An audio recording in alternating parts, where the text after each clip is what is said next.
Today on the school bus with me is Dr. David Cash. Born and raised in Southern California, David Cash started his career as a trial lawyer in the Pacific Northwest. Dr. Cash practiced public sector labor law representing large public sector unions in Oregon and Washington. In 1987, he returned to Southern California to begin his career in education, where he taught high school and elementary school students. In Santa Barbara County, Dr. Cash was an elementary, junior high, and high school principal for 12 years. He then worked as an assistant superintendent and spent 15 years as a superintendent of schools in Buellton, Claremont, Clovis, and Santa Barbara. He is currently a clinical professor of education in the Rossier School of Education at the University of Southern California, where he has been teaching for the past 10 years. Enjoy the ride. Welcome to On the School Bus with Dr. Spates, the podcast dedicated to advancing creativity and innovation in education. Each week, we invite educators, innovators, and creatives from across the country doing the real work in schools to hop on the school bus with me, Dr. Spates. Together, we explore what's working.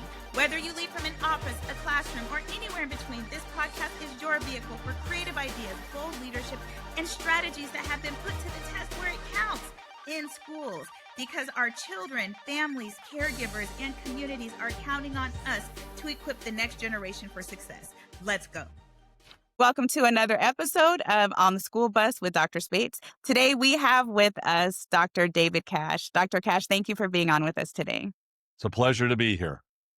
All right, so we're going to hop into it. You bring a wealth of experience that I'm really excited for people to be inspired by.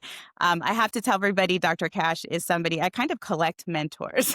So he may not claim me, but I definitely claim him as a mentor, as somebody who has inspired me, really inspired me to pursue a doctorate in education, especially when I felt like I couldn't do that.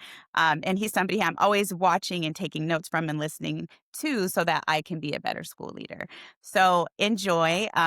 My first question for you, Dr. Cash. In your experience, you've led during some challenging political and social movements. How can school and system leaders stay focused on equity and innovation, even when the political climate, like ours today, feels really tense and divided? Well, first of all, again, I'll just say thanks for having me. It's a pleasure to be here, and it's a joy to see educational leaders like you doing the work that needs to be done. So I would start by saying it's really important to always remember that all the work that leaders do in education is about children, parents, and their communities. And so even in these tense times when you have political divisiveness in most all communities, it's really incredible across the nation. Leaders' focus has to stay firm. You've got to be very clear about your vision. You have to remember humility is so important, so be humble in the work and unrelenting in your energy. It's tough. It's really tough to do at times, but you have to remember that even when someone is like screaming at you, maybe not literally, but figuratively, at you in words and thoughts that may frighten and anger you, that those people are speaking their truth. And even when it's tough, you still have to listen to them, because you would expect that they would listen to you when you're sharing your truth with them. And so for me, the focus on equity and innovation, even when we're in tough times with people not happy with each other and seemingly at odds with each other, it's just leaders need to be the best listeners in the room. And I think that's really what sometimes we forget. We get focused on, I hear what you're saying. I can't wait to interject my response to you, as opposed to being thoughtful and listening. And it's hard to do. It is. Very hard to do. I remember very clearly one of my mentors, this is a long time ago, during the push to end bilingual education in California. And when the proposition passed overwhelmingly, listening to my superintendent have people come in and yell about, we're going to have monitors in your school who are going to listen to see if any Spanish is being spoken. Oh. How he was adamantly opposed to that, how he worked through that political crisis by taking the time to listen. So that would be, I think, one of the most important things. Thank you for saying that. And it is, especially if you're, well, I only know the seat that I'm in. So even as a site leader, assistant principals, teachers, even, parents are very passionate. And so thank you for helping us to remember that they essentially they just care about their children and they want to be heard. And it doesn't always come out in the way No, that's easiest to hear, but we are public servants and that is part of the work. absolutely. It's hard. I mean, I have no um I don't want anyone to think walking away that, oh, all you have to do is listen and that's a piece of cake. But it's not. It's difficult because you have your perspective. Mhm. You believe you know what's right to do. And you so do they. So I share this a lot with educators I work with, one-on-one coaching Mm, is you got to just spend the time to listen, and be humble. Don't mm, come into the room or into the situation believing that your perspective is the only one, that you're 100% correct. Your mm. job is to convince them. No, your job is to listen, be Mm, empathetic, be humble. okay. Thank you. Thank you. Um, so responding creatively to inequities. So it's one of those things that, it sounds easy, right? But extremely challenging. So when inequities show up in our system, and I think they always will, because there will always be children who need our support in different ways, and some that we need to pay more attention to. But when they show up, what are some of the most effective and creative strategies you've seen or personally used to spark real change for students and families? Gosh, what a just an incredibly important question to ask all leaders, really. I think you have to start with always remembering as a leader, it's never about you. Real change is always about everyone else, and great leaders facilitate that everyone else. Mhm. When I'm talking about that, it's not just classroom teachers, but people doing hard work at the schools, on the playgrounds, and people doing the hard work in the community, parents, Mhm. community leaders. So you kind of start there. I would say some of the most important strategies that I've engaged in are about being in the community, because I think real change occurs.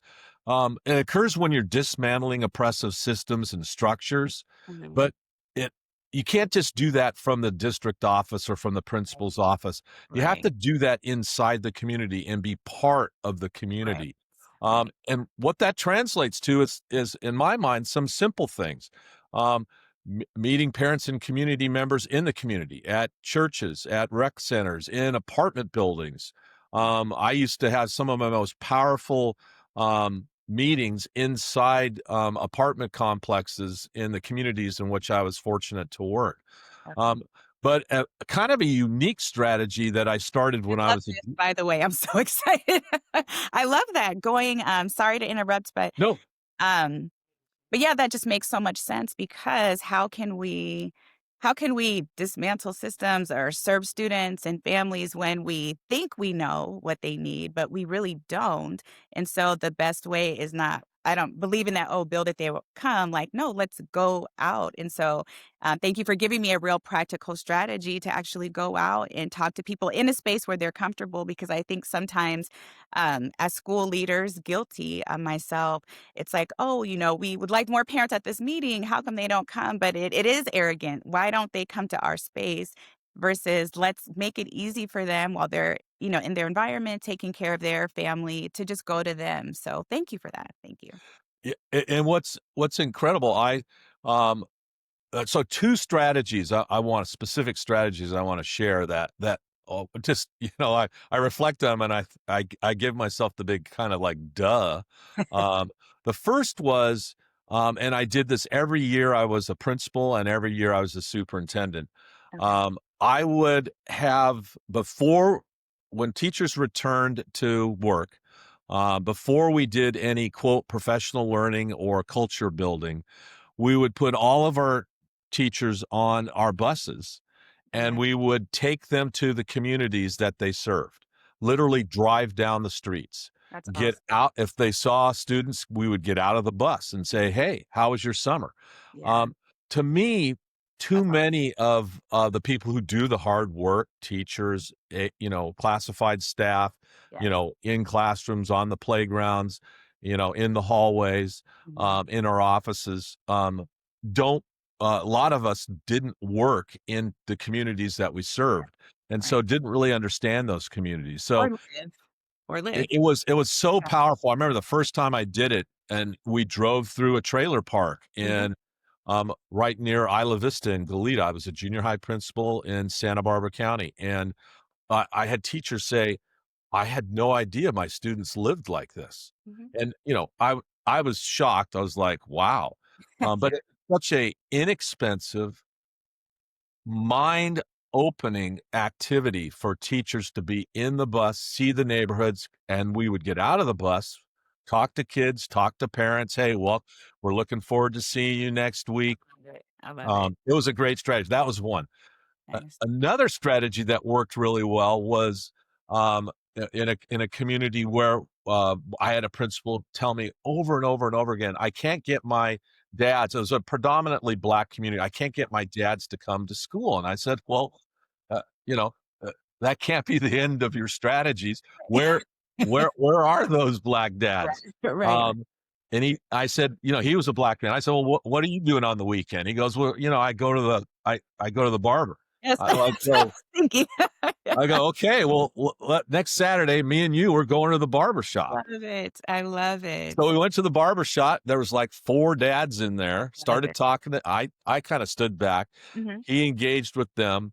We set up a situation where a whole those guys were like, "Whoa," and, asked the simple question, "Do you think you get any of your buddies to show Right. up, 2 weeks from now?" Yes. "Sure." 2 weeks from later, there were like 12 dads. A Wow. month later, there was like 20 some dads. Amazing. One dad goes, "Hey, we need a bigger place to talk." And, Wow. "Hey, how about the school?" "Yeah, that sounds great. Let's meet at the school." So, just those are such That's simple incredible. I'm telling strategies. that now, like, why didn't I think of that? Yes, yes, yes, yes. That's and they're doable, and Yes, it's easy, it's simple. Yes, doesn't cost money. yes. It's just your time. Right, right. Thank you. I love it. Okay. And so not everybody sits in the superintendent chair. What advice would you give to a classified in public school? We have employee groups, so classified and then our certificated site leaders and emerging leaders who may be in different places and decide they want to expand their impact to affect children. What would you say to them to make a meaningful difference from the seat that they're in right now? So, one of my favorite, authors is a psychologist from Harvard, which, Okay. I like to call the USC on the East Coast. Right, Um, exactly. his name's Sean Aker, and he talks about leading from his idea is leading from the 12th chair, Mm, that you don't have to be in the first chair or the second chair to be a leader in an organization. And I think positional leaders, our job is to make sure that everyone feels supported in leading from wherever they are in the organization. So that's number one. thank you. And the simplest strategy for anyone and everyone, and what's great is that this is kind of an intuitive thing for anyone that's working in education, Okay. is this idea of starting small.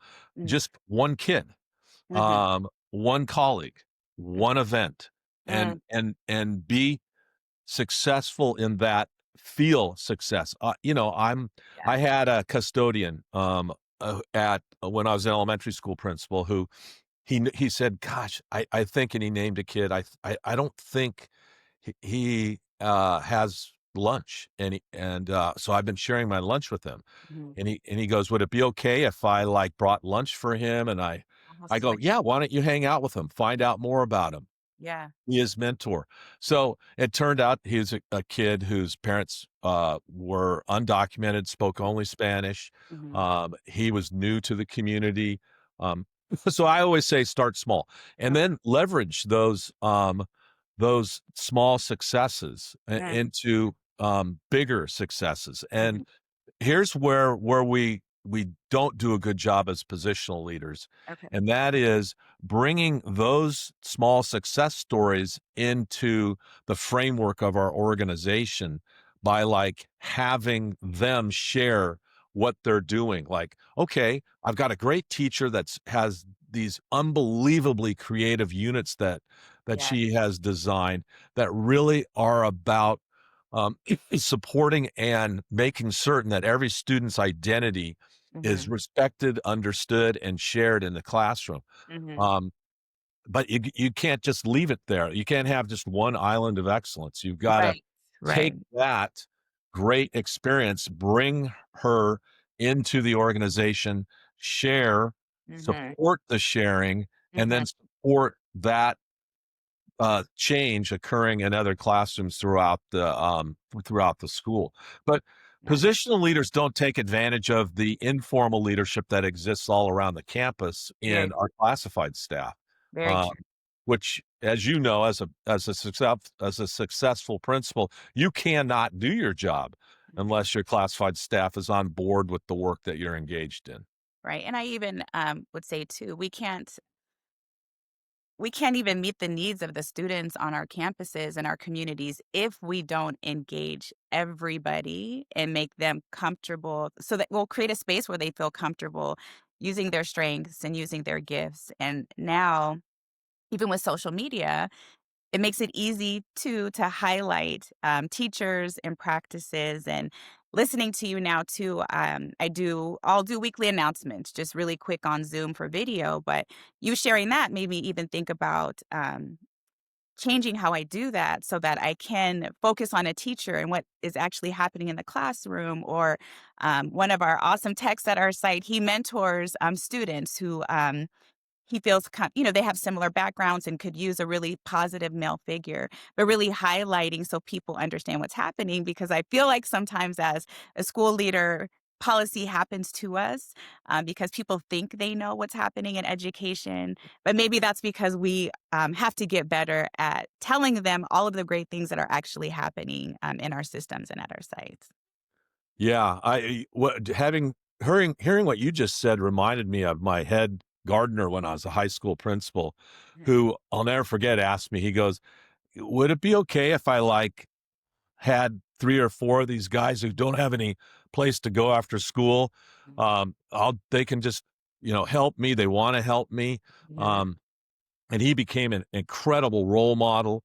Um, he ended up what was interesting is he ended up becoming the head soccer coach for the girls and the boys. Yes. A role that, I Yeah. asked him years later, a role I asked him, did you think that you were ever going to do that? And he said, no, I was a gardener. Yes. Um, and I mean, he just leveraged that mentoring into, influencing the lives of I think he's been the head coach there now for 25 years. For probably thousands of kids, he has changed their trajectory, the way they think about themselves, Yeah. um, just because, he got that opportunity. It's so interesting. That is so important, and I guess every collective bargaining agreement is different, but I think it's so important that our classified staff have those opportunities to coach and build positive relationships with students. Um, and especially, you think about the noon duties and our custodial staff, and they're out with kids all day. And so I can just imagine if I'm a student and I love my coach and he's the custodian, I'm gonna make sure the campus is clean. I'm gonna think I'm gonna, double think before I decide to just leave my trash on the table or throw it away, just that human connection and Oh, the yes. relationship, so, yeah. Yeah. Yeah. And I mean, he probably sent, I'm going to say conservatively, he's probably sent 50 to 75 young men and women to college with soccer scholarships. Oh my gosh. Yeah. Oh, goodness. Yes. Very Classified cool. coach. All the negotiators listening. All righty. So balancing boldness with strategy. So leaders, and I'm asking for the collective we, maybe I might want to know this too. So leaders often wrestle with how far to push for change without losing critical support, right? And respecting the system. How have you navigated that tension between leading boldly and leading strategically? So this is a great another. They're all great questions, but this is really a tough one. And in this area, I've failed as often as I've succeeded here by being too bold. Mm, Um, and so, I mean, that's important. And I would say it's really about transparency. okay. Some strategies are real bold and some are mundane, but Mm-hmm. you have to kind of remember as a positional leader that uh, very few people remember your strategy, how cool it was. Mostly they remember how they felt about the work they were doing that you engaged them in. So I would say, how do you want people to feel? Okay. Because that's what Mhm. will stay post strategy, will Okay. be how they feel about the work they're engaged in, how do they feel about themselves in that work. I Okay. think that's important. I've made mistakes. One of the things that I've learned from my mistakes is as a leader is to make sure that you have two conversations with who you report to, whether you're the superintendent, you're reporting to the school board, you're a principal, you're reporting to a director and assistant sup or the superintendent, is um, these are the things that I think are going to get us where we need to go as a school community. Okay. And so I'm going to do A, B, and C. Okay. And how do you feel about that, intellectually? Do you think these are good strategies? Okay. And are you supportive of that? That's Okay. one question. I love it. The next question, which is just as important, is how are we, you and me, going to respond when those Mm, strategies cause discomfort, emotional discomfort in yeah. some of our community members? Okay. When I say there will no longer be any prerequisites for any honors level courses for students to take in Uh, my Talk school. to my W- boss. And, and Yes. so, Yes. so and then somebody comes to you, sets Mhm. an appointment with you, or comes to a board meeting and Mhm. speaks in public comment about how you have watered down the program or uses language like that, very deficit oriented language. How Right. are you going to respond to that emotionally? Right. Because uh, all of us start with some good intentions. Yes, we want to do that. That's a good strategy. I can Got it. see that. We're in the one side of our brain that we can move pretty clearly from A to B to C. But when we get hit with the emotional response from somebody who's very upset and Mhm. wants something done immediately, how else will we respond? Will we still be supportive of those Right. strategies, or will we let emotions get the best of us? So I think that two-step strategy is extraordinarily important for people doing the work, whether Okay. you're in the superintendent's office or you're at the school site. Yeah. Yeah, the transparency is nice. And I think as school leaders, or even if you're, it doesn't really matter where you sit, but if you are a person who is comfortable with change and you're willing to take risks and try new things. I know I have for sure, but I think we wrestle with too, do I get slapped on the hand or do I go for it and see what happens? So I appreciate that. Being transparent with our colleagues, our bosses, to have those conversations. And do you feel like having those, I don't know, can you talk about that? Because that's, I think, a real thing too, where we're just like, okay, I'll just get slapped on the hand, but it's worth it. But when we find out, what if we have the conversations and we say, and we learn like that's not the direction that we're moving in as a system, what are leaders left with at that point? So that's the best follow-up because two things can occur. Um, so you can, as a leader, and this can be the quote, the hill that you're going to die on. Okay. and you just move forward and you take the blows as they come because you know these are the right things to do. Mhm. Um, or you ratchet back and you don't do the work. Now, you know, I can only speak from my own personal experience and from those I've observed. I think if you don't continue to do the work that's aligned with your vision, the way that you understand how your role needs to respond, then you're not going to sleep well at night. Mhm. Um, I've had situations where literally my house has been vandalized. I've been threatened with my life because I've engaged in actions as the superintendent that parts of the community felt were not, you know, appropriate for them, but I knew that I needed to engage in that behavior in order to do the work to really dismantle systems and structures that were continuing to oppress members of my community. And so I talked to my spouse and just said, I'm going to do this. Here are the potential issues for us as a family down the road if I engage in these actions. Mhm. Um, and got her blessing and did the work and got some parts of the community hammered me and other parts of the community at first were very quiet Mhm. and didn't speak out in support of what I was doing, but eventually were very supportive of that work. So um, it's so personal when Mhm. you get to that spot that it's hard to tell someone, yeah, yeah, go ahead, risk your job. Yeah. Um, Yeah. so I always would tell people only you are going to know if you're at that point Mhm. where this is the time, this is the crux, this is the hill. I have to do this work because I was put in this position as Mhm. a leader, and leaders engage in this sort of behavior. So I'm going for it. And that's why we love you, Dr. Cash. When you were my professor in the School Leadership Academy at USC, we were online, and Denise, who was my Denise Macedo, hi, Denise, she's my school bestie. So whenever we would get a new professor, we would Google them, and so we read some articles really quick while you were talking, and we were like, "Yes, we love them already. All right, we're in, we're locked in." So we love that about you, so thank you. I just experience you as a person who is always going to follow just your moral compass and stand up and do what you believe is right for your students, even if they're university students or their Mhm. children. So thank you. All right. Absolutely. Yes. So system change takes time. When progress feels slow or opposition is loud, what have you done or seen others do to keep hope, courage, and momentum alive for yourself, your team, and your community? So, yeah, I kind of go with the old saying, I don't believe hope is a strategy, but hope is absolutely essential.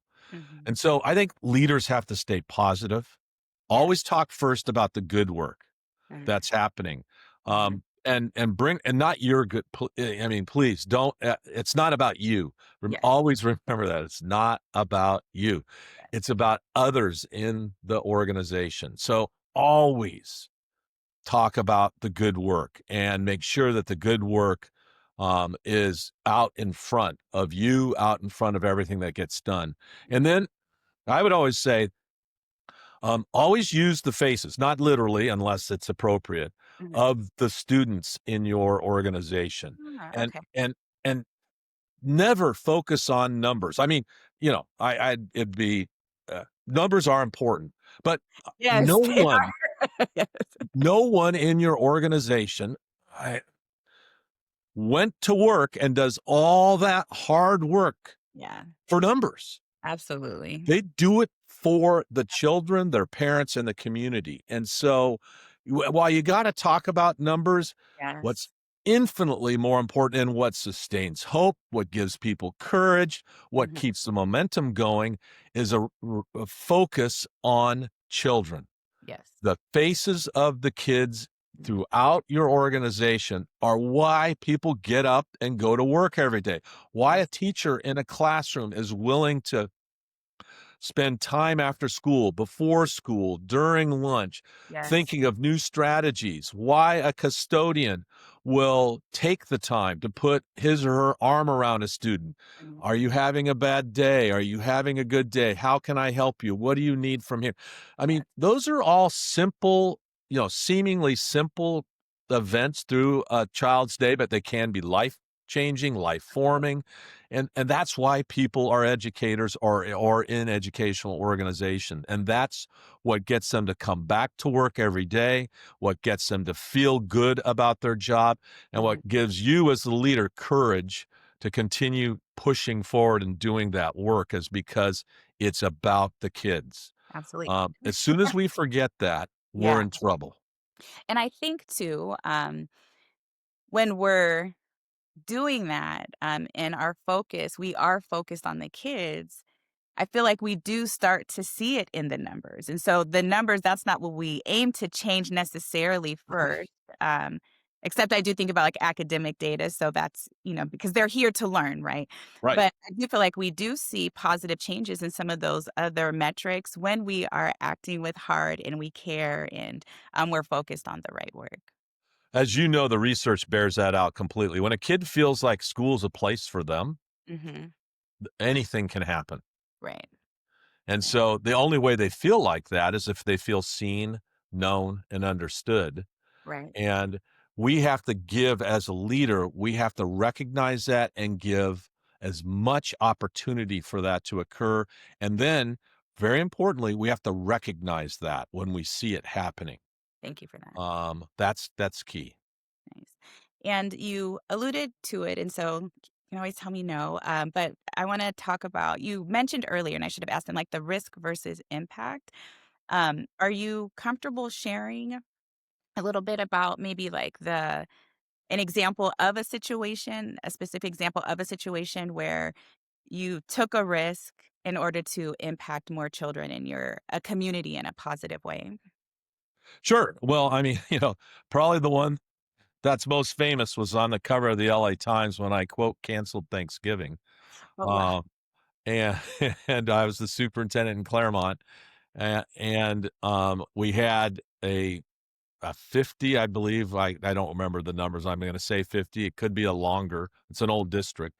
A Okay. huge tradition of the children in two elementary schools.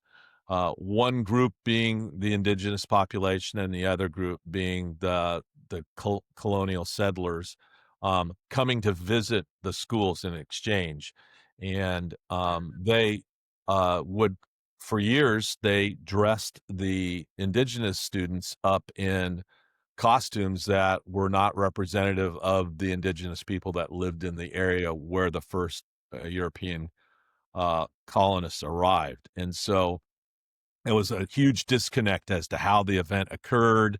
You Mhm. know, it was portrayed as the Western Europeans, providing the indigenous people with a meal, and Wow. the indigenous people were thankful, and um and it was completely again not accurate Yeah. historically. So I just myself and and one of the two principals, the other principal was not willing to be part of any change, but one of them was, just said, "Hey, if you're going to do this, it needs to be historically accurate." Well, um, a veteran kindergarten teacher went crazy, contacted uh, a bunch of conservative media, Mm, uh, and it just blew up. And wow. we were very, very clear that we weren't going to back down. That if this was going to occur, then it needed to be historically accurate. And so, the one school with the two kindergarten teachers who did not want to change just said, "Well, we're not going to do it," and they accused me of quote canceling Thanksgiving, and that just snowballed into. Wow. Uh, I mean, it was it was it was not good. My son was a senior in high school in that community, and my daughter was 3 or 4 years old. Our home was vandalized. We had I had death threats. The FBI had to protect us. It was not a good situation. Wow. Uh, but you know, uh, ultimately, the message was very clear that it, you know, And my family is culture is indigenous, and I didn't talk about my own personal identity in relationship to that. I tried to keep that out, and I did. Mhm. Um, but it was very clear that if we're going to engage in behavior about identities of individuals, then it needs to be historically accurate. And so that was one. There's been many, but that's probably the Yeah. most famous. And you still got another job in education after? Yeah. Yes, yeah, I did. You know, what's interesting was that the majority of the board was fully supportive of that. Of That's course, they didn't like the controversy. I mean, right. we had people. This was way before Zoom. We had people that drove out from other parts of the country to come Wow. speak at our school board meetings to castigate me. You know, urge the board, fire me, and one of my favorite moments was a guy from West Virginia, which is where my dad's family was originally from, get up and point his finger at me and call me the Antichrist and ask me if I was going to cancel Christmas and Easter too. I'm sorry. No, I mean, it was surreal at times, but it was also very scary. I mean, Yeah, it that sounds wasn't good. very scary. Yeah. Very, very. Well, thank you again for what you do for children and communities.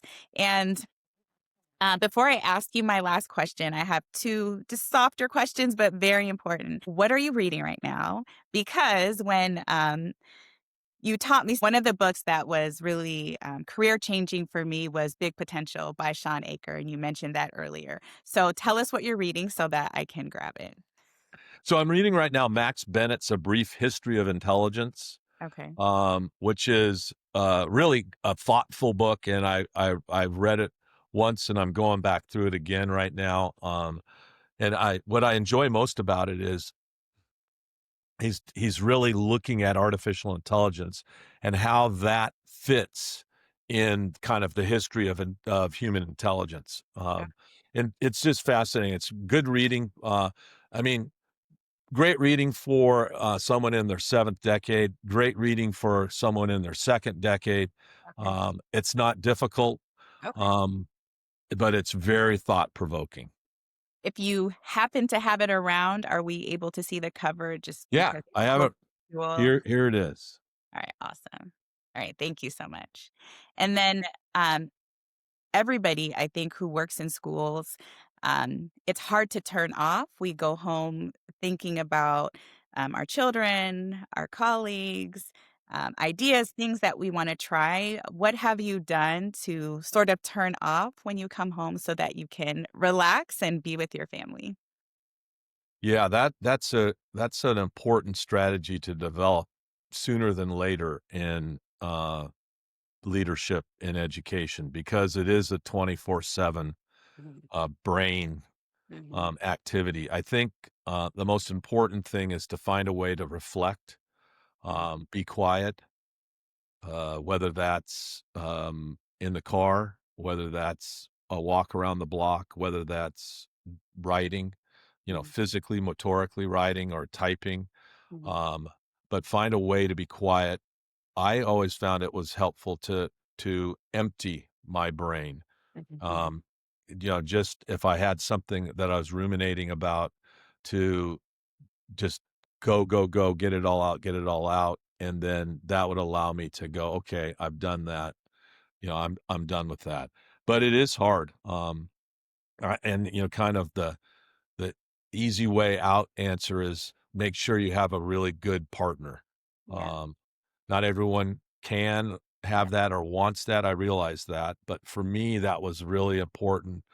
Um, and I just happened to be married to the most wonderful person in the world, and she would, after a tough day at work or a difficult board meeting, she would stay up as long as it took for me to kind of talk it through. And then I was able to shut my brain off and go to sleep. One of the things that she did, which I'm trying to do 'cause now that she's in an important district role in the school district where she works, and I'm no longer in that role, okay, is to be a good listener and yeah, not seek to offer advice or mhm, solutions, just okay, ask questions, so okay. Thank you for that. And last question, thank you so much for your time today. What is the one leadership move or mindset or strategy you believe can help leaders at every level move from talking about equity to actually creating more just and innovative systems? Be relentless. The status quo is so powerful. Mhm. I mean, I tell to students, if you take your foot off the gas pedal just for an instant, the Yeah, status quo rushes right back in. so true.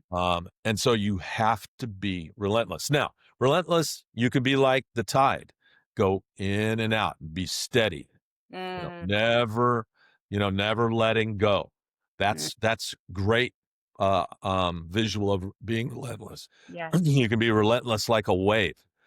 Every once in a while you're just boom, boom, Mm, boom.